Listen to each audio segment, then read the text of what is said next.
Hello అందరికీ నమస్కారం, నేను మీ నిత్య. ఇంతకుముందు వీడియోలో అయితే మనం నాటుకోళ్ల పెంపకం గురించి ఒక ఏరియాకి వచ్చి అక్కడ ఫామ్ని అయితే కవర్ చేసాము. ఈరోజు మీకోసం సరికొత్త వీడియోతో మనం ఇంకో ఏరియాకి అయితే వచ్చేసాం. ఈరోజు మనం కంజు పిట్టల ఫామ్ గురించి తెలుసుకోవడానికి వచ్చాం. కంజు పిట్టలు అంటే ఏంటి, కంజు పిట్టలు ఎలా పెంచుతారు, కంజు పిట్టల గురించి పూర్తి వివరాలు తెలుసుకోవడానికి ఈరోజు అయితే మనం సిద్దిపేట జిల్లాకు చెందిన ముద్దూరు గ్రామానికి చెందిన ఒక కంజు పిట్టల ఫామ్కి అయితే వచ్చేసాం. ఇక్కడ ఫామ్ ఓనర్ అలాగే కంజు పిట్టల రైతుని అడిగి కంజు పిట్టల గురించి వివరాలు తెలుసుకునే ప్రయత్నం అయితే చేద్దాం రండి.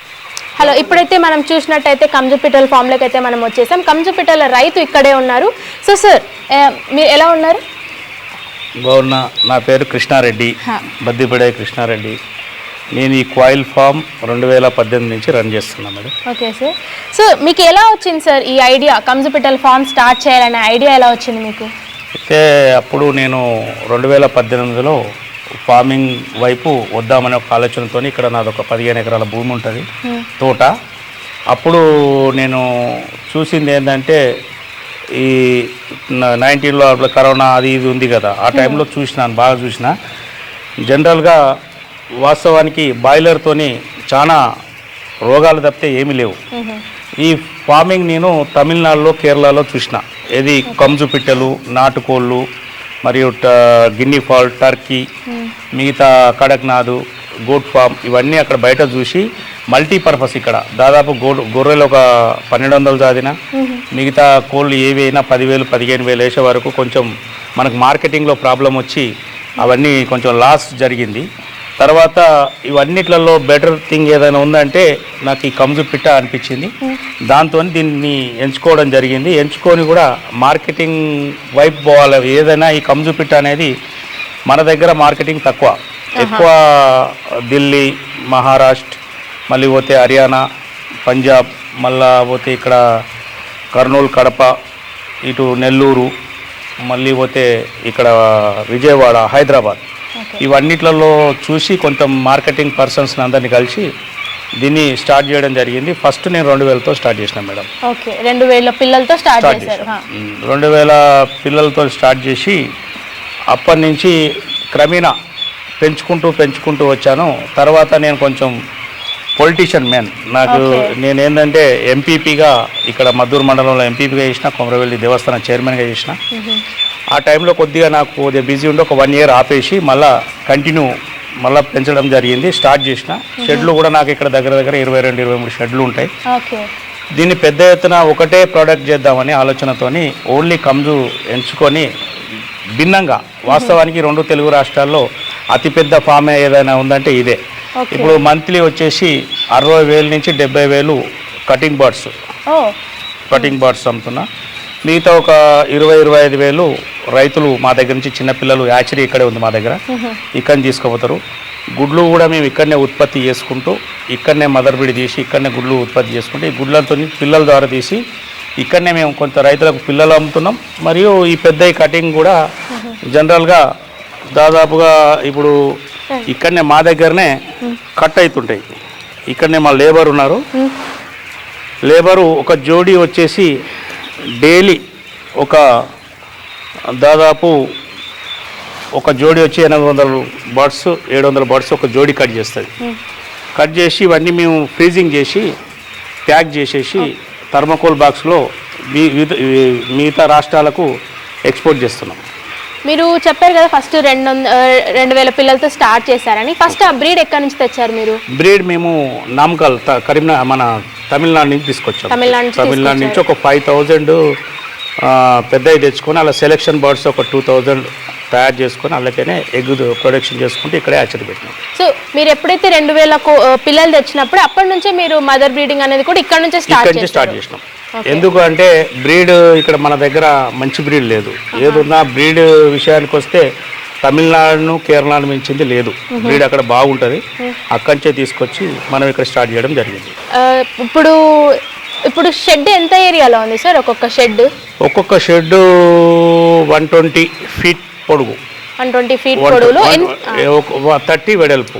ఇలా మేము 2 పార్టీషన్గా చేసుకున్నాం. ఇప్పుడు ఒక పార్టీషన్లో వచ్చి 8,000, 7,000, 7,500 అట్లా వస్తాయంటాయి. మేము బ్రూడింగ్ చేసుకుంటూ ఒక్కొక్క దాలో ఒక్కొక్క పార్టీషన్లో జనరల్గా వేసుకుంటాం.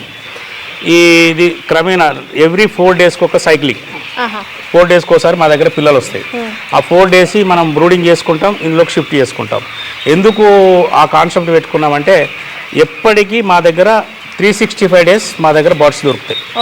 365 డేస్ ఎక్కడ కూడా ఎవరు ఏ కస్టమర్ వచ్చినా, ఏ రాత్రి వచ్చినా, పగులు వచ్చినా లేవనుకుంటే మేము సర్వీస్ చేస్తున్నాం. వాళ్ళు కూడా మాకు ఆ రకంగా మా దగ్గర అయితే ఖచ్చితంగా ఉంటుందని ఇంత పెద్ద ఎత్తున సేల్ చేస్తున్నామంటే మా దగ్గర దొరుకుతుంది అనే ఆలోచనతోనే.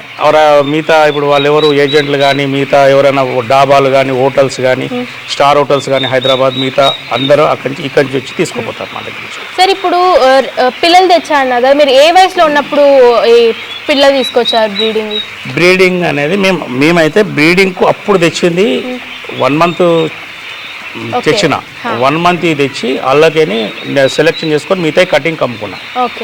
కటింగ్ అమ్ముకొని ఆ 2000లకేని ఒక 1500 ఫీమేల్స్, 500 మేల్స్, ఆ రేషియో ప్రకారం వేసుకొని వాటితో ఎగ్స్ వచ్చిన కొద్దీ మనం హ్యాచింగ్ చేసుకుంటూ మన దగ్గరనే ప్రొడక్షన్ పెంచుకుంటూ మనం మార్కెటింగ్ చేసుకుంటూ దినదిన అభివృద్ధి లెక్క కొంచెం చేసుకుంటూ ఇప్పుడు మా దగ్గరనే ఒక 10-12 వేల మదర్ బ్రీడ్ మా దగ్గర ఉంది ప్రజెంట్, చేసుకోగలుగుతున్నాం మార్కెట్. ఒకటి ఇప్పుడు పిట్ట అనేది గుడ్లు పెట్టే ఎన్ని రోజుల్లో ఉన్నప్పుడు గుడ్లు పెట్టగలదు? ఇప్పుడు కంజు పిట్ట అనేది ఇది చాలా మంచి బ్రీడు. ఇది జపనీస్ కాయిల్ అని జపాన్ వాళ్ళు తయారు చేశారు. దీనిది మనకు ఏంటిది అని అంటే గుడ్డుకు వచ్చే వరకు 45 డేస్ నుంచి 50 డేస్లో గుడ్డుకు వస్తాయి. 45 నుంచి 50 డేస్లో వస్తుంది. 280 నుంచి 320 దాకా గుడ్లు పెట్టగలుగుతాడు 1 ఇయర్. ఆ లోపల 1 ఇయర్లో మళ్ళీ తీసేసుకొని మళ్ళీ కొత్త బ్రీడ్ మనం మళ్ళీ తీసుకుంటాం మదర్ బ్రీడ్. ఇప్పుడు గుడ్డు నుంచి పిల్ల బయటికి రావడానికి ఎన్ని రోజులు పడుతుంది? గుడ్డు నుంచి పిల్ల రావడానికి మనకు 17 డేస్, 17 రోజులు వస్తుంది పిల్ల బయటికి. 17 రోజుల నుంచి. మరి ఇవి పూర్తిగా కటింగ్ బ్రీడ్కి రావాలంటే కటింగ్ వచ్చేసి మనకు 24 డేస్ నుంచి స్టార్ట్ అవుతుంది. 24 డేస్ పిల్ల బయటికి వచ్చిన కానించి 1 మంత్ లోపల ఇది కట్ అయిపోవాలి. 1 మంత్ లోపు కట్ అయితేనే రైతుకి ఏమైనా లాభం. 1 మంత్ తర్వాత నువ్వు ఇచ్చే ఫీడ్ అంతా వేస్ట్, ఎందుకంటే అది లెక్కకు రాదు. ఎందుకంటే ఇది బాడీ సబ్ అమ్ముతాం మనం. జనరల్గా ఒక జోడీ వచ్చేసి 150 రూపీస్ అమ్ముతారు. జోడీ 150 రూపీస్ అమ్ముతారు. మనకు ఇది రెడీ కావడానికి ఖర్చు కానీ మిగతా అన్ని ఇతర ఖర్చులు మనకు 30 రూపీస్లో పిల్ల రెడీ అయిపోతుంది. 1 మంత్లో కంపల్సరీ కటింగ్ చేసుకోవాలి. అయితే మేము మార్కెటింగ్లో ఫస్ట్ నష్టపోయింది ఎక్కడ అంటే పిల్లలు ఇది మనం లైవ్లో మార్కెటింగ్ ఆలోచన చేస్తే నష్టపోతారు రైతు. కంపల్సరీ కటింగ్ చేసుకోవాలి. కటింగ్ సెక్షన్ మన దగ్గరనే స్లాటరింగ్ యూనిట్ పెట్టుకున్నాం. ఇక్కడనే కట్ చేసి ఇక్కడనే ప్యాక్ చేస్తాం కాబట్టి మాకు మంచి లాభాల్లో నడుస్తుంది. ఇది కనుక కటింగ్ చేయకపోతే 1 మంత్ తర్వాత మనని తినేస్తాయి. ఇది జరుగుతుంది. దీనిలో ఉన్న మేము ఇంత పెద్ద ఎత్తున మార్కెటింగ్ చేస్తున్నామంటే ఈ 80,000 కానీ 70,000 కానీ మార్కెటింగ్ చేస్తున్నామంటే కటింగ్ వైపు పోయినాం కాబట్టి మేము సక్సెస్ కాగలిగాం.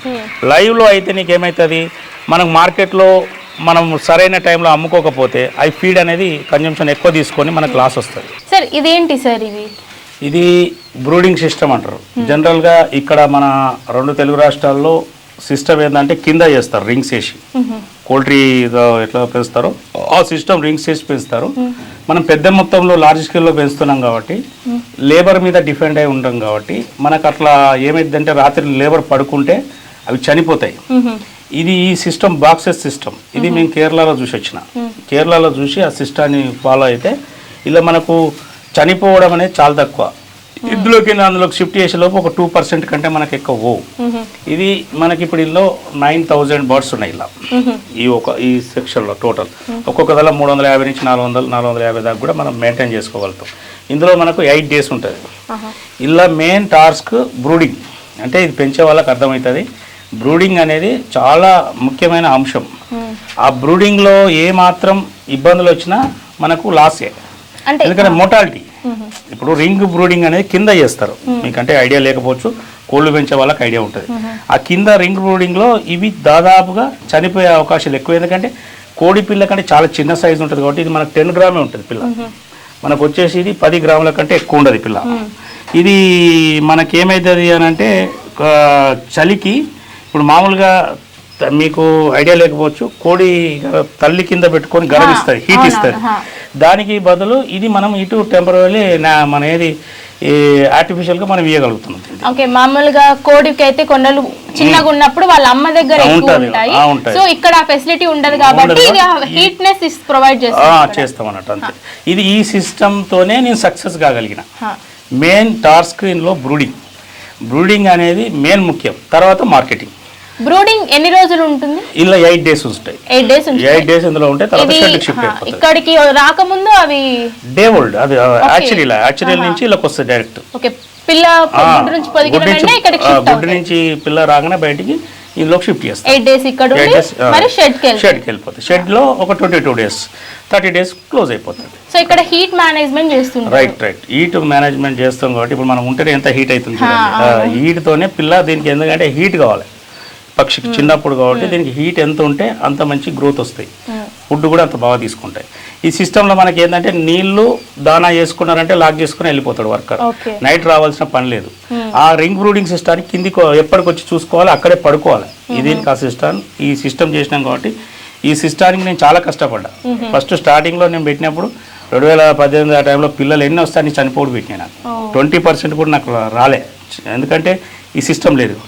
ఈ సిస్టమ్ అయింది కాబట్టి నేను ఇవాళ ఇంత సక్సెస్ఫుల్గా కాగలిగా. దీనికి ఇప్పుడు చిన్న పిల్లలకి పెద్దగైన పిట్టలకి సేమ్ ఫీడింగ్ ఉంటుందా లేకపోతే? Same feeding. దీనికి ఉన్నది అదే ఫ్రీ స్టార్టర్ ఫీడ్. పుట్టిన కానించి చనిపోయేదాకా అదే ఇస్తాం, సేమ్ ఫీడ్ ఇస్తాం. కాబట్టి మదర్ ఫీడ్ అలాగ ఉంటుంది. మదర్ ఫీడ్ ఎగ్ ఇస్తుంది కాబట్టి దానికి సపరేట్ ఉంటుంది feed. Okay. So mother breed కి ఏ రకమైన ఫుడ్ ఇస్తారు? అది లేయర్ మ్యాష్ అంటారు. లేయర్ మ్యాష్ అంటే ఎగ్ ఫీడ్. అది పోల్ట్రీ వాళ్ళకైతే మీ ఐడియా ఉంటుంది. ఆ లేయర్ మ్యాష్ అనే ఫీడ్ మనం ఇవ్వగలుగుతాం దానికి. ఇప్పుడైతే గుడ్లని ఇంక్యుబేటర్ లో పెట్టే చోటుకైతే వచ్చాం. ఇవి ఇంక్యుబేటర్స్ అంటే సార్, ఇది ఒకసారి ఎలా వర్క్ అవుతుంది ఒకసారి చెప్తారా? ఇది ఇందులో మనం ఇది ఇంక్యుబేటర్ సిస్టమ్. ఇది ఇందులో మనం 14 days ఉంచుతాం, తర్వాత 3 days హ్యాచరీలకు పెడతాం. ఇది మిషన్ ఎంత పడింది సార్? ఇది మనకు అప్పుడు వచ్చేసి 6 lakhs పడింది. 6 లక్షలు పడ్డది మనకు. ఇందులో 14 days ఉంటాయి, తర్వాత 3 days అందులో ఉంటాయి. మొత్తం 17 daysకు పిల్లలు బయటకు వస్తాయి. ఇచ్చినాక మనం షెడ్లోకి షిఫ్ట్ చేసుకుంటాం. ఇది 24 hours దీనికి ఆన్లోనే ఉంటుంది? ఆన్లోనే ఉండాలి. జస్ట్ ఒక 10-20 నిమిషాలు అంటే ఏం కాదు. దానికి జనరేటర్ ఉంది కాబట్టి ఎప్పుడైనా కరెంట్ పోయినప్పుడు జనరేటర్ వేసేసుకుంటాం. ఓకే, ఇక్కడ నుంచి 14 days లో ఉన్నాక ఇంక్యుబేటర్ లో 3 days ఉంటాయి. యాక్చువరీలో 3 days. ఇది ఇంక్యుబేటర్. యాక్చువరీలో 3 days ఉంటాయి. 3 days అలాగే పిల్లలు వచ్చినప్పుడు షెడ్కి షిఫ్ట్ చేసుకోవాలి. ఓకే, ఇప్పుడైతే మనం ఏదైతే చూసామో అక్కడికి షిఫ్ట్ అయిపోతాయి. మనకు హ్యాచింగ్ వచ్చేసి పర్సెంటేజ్ 70 వరకు వస్తే మనకు లాభం. 70 కన్నా తగ్గితే మనకు పిల్ల కాస్ట్ పెరుగుతుంది. ఓకే, అంటే ఇప్పుడు గ్యారెంటీ ఉండదా? ఇప్పుడు పెట్టిన గుడ్లన్నీ ఇప్పుడు మనం 1,00,000 వరకు వేసుకున్నాం అనుకో పర్ మంత్, 70,000 పిల్ల వస్తుంది. ఓకే, 70 నుంచి 65 వచ్చిందంటే మనకు లాస్, 70 వరకు వచ్చిందంటే మనకు లాభం.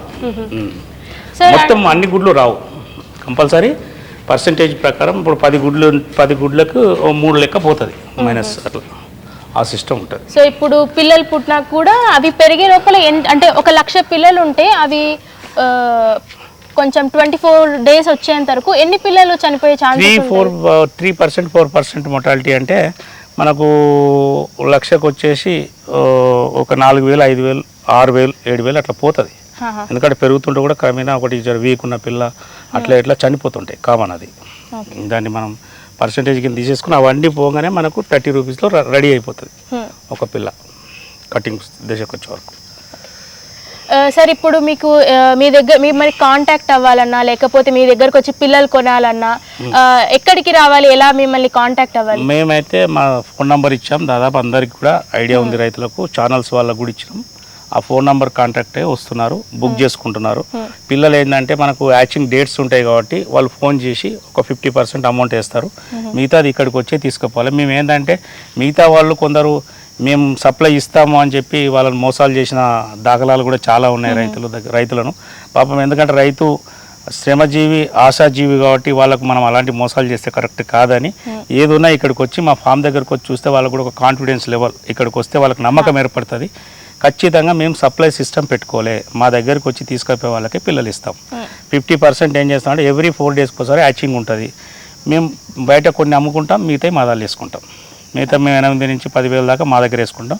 మిగతా ఎక్స్ట్రా వచ్చిన పిల్లలు ఎవరన్నా అడిగితే ఇస్తాం, లేకపోతే అవి కూడా మా దగ్గర వేసుకుంటాం. మనం 10 రూపీస్కి ఒక పిల్ల ఇస్తున్నాం. ఇక్కడికి వచ్చి తీసుకుపోతారు, మేము ప్యాక్ చేసి పంపిస్తాం రైతుకు. సిస్టమ్ ఓకే అమ్మా, రైట్, థ్యాంక్ యూ. ఇప్పుడైతే మనం చూసాం కదా కృష్ణారెడ్డి గారు కంచుపిట్టల ఫామ్ని ఎంతో అగ్రికల్చర్గా, అంటే ఏ పెస్టిసైడ్స్ లేకుండా ఎంతో జాగ్రత్తగా, మనం ఇక్కడ చూస్తే చుట్టుపక్కల కూడా చెట్లు అన్నీ పల్లె వాతావరణంతో సిటీకి దూరంగా అయితే పెంచుతున్నారు. దీంట్లో ఎటువంటి కల్తీ లేకుండా చేస్తున్నారు. సో మీకు కూడా ఇలాంటి ఆరోగ్యకరమైన తినాలన్నా, కంచుపిట్టలు దొరకాలన్నా కృష్ణారెడ్డి గారిని కాంటాక్ట్ అయితే చేయొచ్చు. అలాగే ఎవరైనా కంచుపిట్టల ఫామ్ని మొదలు పెట్టాలనుకుంటే ఇక్కడ బ్రీడర్స్ కానీ పిల్లలు కానీ అన్ని విధాలైన దొరుకుతున్నాయి. ఎప్పుడైతే చూసారు కదా కృష్ణారెడ్డి గారి కంచుపిట్టల ఫామ్ని, ఆయన ఎంతో అగ్రికల్చర్కి చాలా దగ్గరగా ఉన్నారు. సిటీస్కి దూరంగా ఇలాంటి పల్లె వాతావరణంలో చెట్ల చేమల మధ్యలో కంచుపిట్టలను అయితే చిన్నప్పటి నుంచే పెంచుతున్నారు. గుడ్ల స్థాయి నుంచి అవి బ్రీడింగ్ సైజ్కి వచ్చేంత వరకు పెంచుతున్నారు. సో ఎవరైనా కంచుపిట్టల ఫామ్ స్టార్ట్ చేయాలనుకున్న వాళ్ళ కోసం ఇక్కడ గుడ్లు దొరుకుతున్నాయి. అలాగే వీళ్ళు పిల్లల్ని కూడా అమ్ముతున్నారు. బ్రీడర్స్ కూడా ఇక్కడ నుంచి తీసుకెళ్లొచ్చు. మీరు ఒకవేళ కంచుపిట్టల ఫామ్ స్టార్ట్ చేయాలనుకుంటే కృష్ణారెడ్డి గారి దగ్గరకు వచ్చి ఆయన కాంటాక్ట్ కూడా కింద ఉన్న డిస్క్రిప్షన్ బాక్స్ అయితే మేము ప్రొవైడ్ చేస్తాం. మీరు ఎవరైనా కాంటాక్ట్ అవ్వదలుచుకున్న వాళ్ళు అవ్వచ్చు. అలాగే వీళ్ళు కటింగ్ స్టేజ్ కూడా ట్రాన్స్పోర్ట్స్ బిజినెస్ కూడా చేస్తున్నారు. ఎవరికైనా కంచుపిట్టలు కావాలనుకుంటే కూడా వీళ్ళని కాంటాక్ట్ అవ్వచ్చు. ఇప్పుడైతే మనం చూసినట్టయితే కంచుపిట్టలు ఎన్ని రకాలు, కంచుపిట్టల గురించి చాలా విషయాలు తెలుసుకున్నాం మనం ఈరోజు. ఇలాంటి మరిన్ని విషయాలు, ఇలాంటి మరిన్ని అగ్రికల్చర్కి సంబంధించిన విషయాలు అయితే ఇలానే తెలుసుకుంటూ ఉండేందుకు చూస్తేనండి రైతు రంజని ఛానల్. ఈరోజైతే మనం కంచుపిట్టల గురించి తెలుసుకున్నాం. మరో వీడియోలో ఇంకొక కొత్త అగ్రికల్చర్కి సంబంధించిన వీడియోతో మరి మీ ముందరికి వచ్చేస్తాం. అంతవరకు చూస్తేనండి రైతు రంజని. Thank you.